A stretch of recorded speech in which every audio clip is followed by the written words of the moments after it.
आखिरकार भारत के विरोधियों का मंसूबा तोड़ते हुए बहुत बड़ी खबर आ रही है। भारत आखिर जहाजों का विशाल अड्डा बना रहा है 41,000 करोड़ रुपए खर्च करके। जानेंगे भारत ऐसा क्यों कर रहा है, तो वहीं दूसरी तरफ क्या परेशानियां थी जिसको भारत ने आखिरकार पार किया। वहीं दूसरी तरफ पाकिस्तान की एक चोरी पकड़ी गई है और पाकिस्तान की यह चोरी भारत के लिए सबसे ज्यादा फायदेमंद हो सकती है। जियोपॉलिटिक्स में बहुत कुछ चल रहा है, हमेशा की तरह जानने को मिलेगा बहुत कुछ। आइए जानते हैं इन खबरों को विस्तार से। कहते हैं ना, 100 दिन की चोरी एक दिन पकड़ी ही जाती है, और ऐसा ही कुछ हो रहा है पाकिस्तान के साथ। पाकिस्तान कभी भी किसी का पूरा भरोसेमंद हो नहीं सकता है, ये चीज पाकिस्तान ने साबित कर दिया है। अभी हुआ ये है कि पाकिस्तान काफी लंबे समय से GSP प्लस स्टेटस का फायदा उठा रहा है और यूरोप में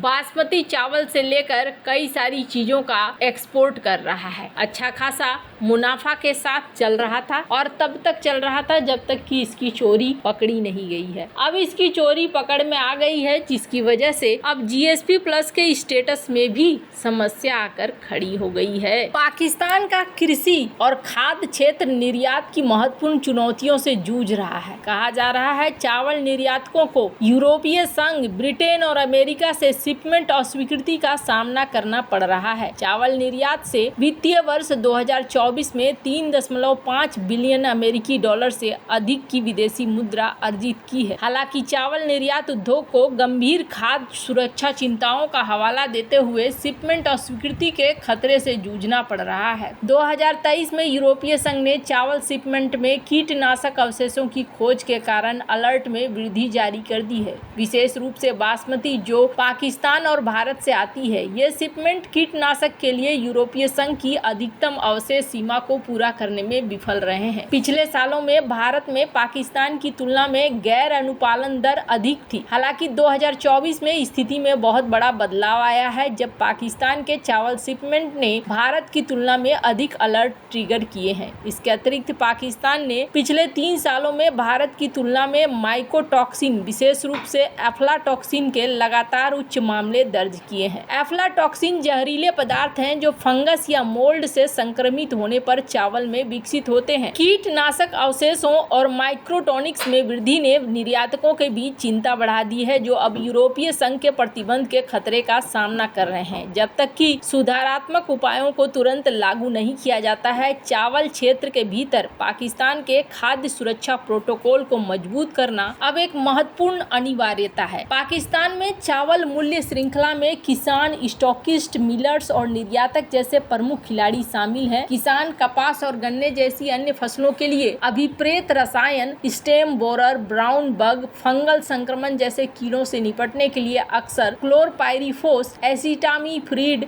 और एमिडाक्लोप्रिड जैसे कृषि रसायनों का उपयोग करते हैं। हालांकि इन रसायनों को चावल की फसलों में उपयोग के लिए अनुमोदित नहीं किया गया है, जिसके काटे गए चावल में कीटनाशक अवशेषों का स्तर बढ़ जाता है। माइकोटॉक्सिन की समस्या अपर्याप्त कटाई के बाद की प्रथाओं से और भी जटिल हो जाती है। जलवायु परिवर्तन से प्रेरित अनियमित वर्षा पैटर्न और फसल चक्र को छोटा करने की आवश्यकता के कारण कई किसान समय से पहले कटाई का सहारा ले लेते हैं। ये समय से पहले कटाई अक्सर 20 से 30% नमी के स्तर पर की जाती है, जो सुखाने के तरीके के साथ मिलकर काटे गए चावल में फफूंदी की वृद्धि कर देते हैं। और जैसे जैसे ये मिल रहा है यूरोप को, वैसे वैसे यूरोप का गुस्सा भी भड़क रहा है और यूरोप ये कह रहा है कि हम तुम्हारे GSP का स्टेटस भी हम बंद कर सकते हैं, उस पर एक्शन ले सकते हैं। खैर, जहां एक तरफ ये सब कुछ चल रहा है, तो वहीं भारत के लिए फायदे की बात यह है कि भारत को GSP प्लस स्टेटस अगर मिल जाता है तो भारत के लिए बहुत फायदा होगा। नहीं तो कम से कम GI टैग भारत को मिलना चाहिए। जहां एक तरफ ये सब कुछ चल रहा है, तो वहीं दूसरी तरफ 41,000 करोड़ ने दिमाग खराब कर दिया है भारत के पड़ोसी चाइना का। बंगाल की खाड़ी में ग्रेट निकोबार में प्रस्तावित इंटरनेशनल कंटेनर ट्रांसशिपमेंट पोर्ट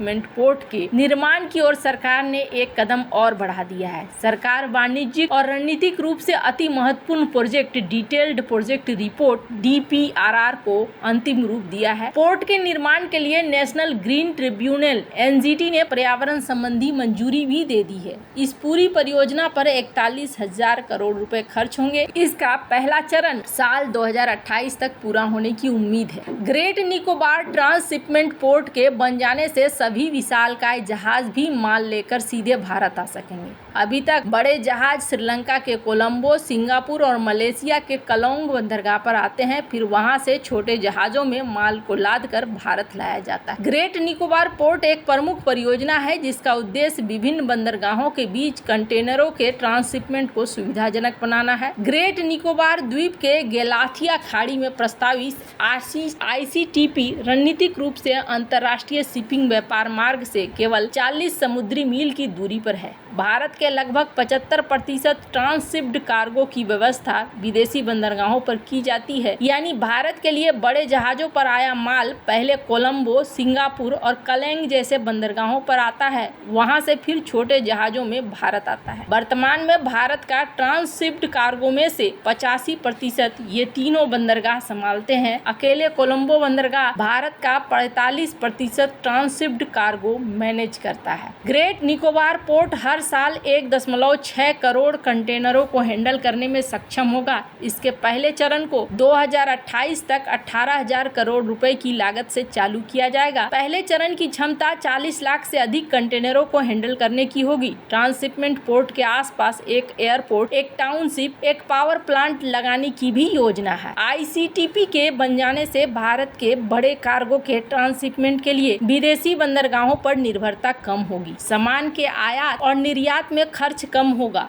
और टाइम भी बचेगा। Great Nicobar international container transshipment port की लागत 41,000 करोड़ रुपए है। एक वरिष्ठ अधिकारी ने कुछ दिन पहले ही दावा किया था कि कुछ महीनों में प्रोजेक्ट का काम शुरू होगा। पत्तन, पोत परिवहन और जल मार्ग मंत्रालय के सचिव TK रामचंद्रन ने PTI से बातचीत में कहा था कि इस प्रोजेक्ट को नेशनल ग्रीन ट्रिब्यूनल से पर्यावरण संबंधी मंजूरी मिल गई है और अब इसके क्रियान्वयन पर कोई बाधा नहीं है। पोर्ट का निर्माण सरकारी निवेश और पब्लिक प्राइवेट पार्टनरशिप के माध्यम से किया जाएगा। मंत्रालय ने बताया कि ग्रेट निकोबार द्वीप पर इंटरनेशनल ट्रांसशिपमेंट पोर्ट प्रोजेक्ट के लिए 11 कंपनियों ने एक्सप्रेशन ऑफ इंटरेस्ट प्रस्तुत किया है और इन कंपनियों में L&T, Afcons infrastructure limited, JSW infrastructure limited शामिल है। आपको बता दूं ये एक दोहरा प्रोजेक्ट है और ये भारत के लिए बहुत ज्यादा महत्वपूर्ण था, क्योंकि इससे मलक्का स्ट्रेट के पास भारत की जो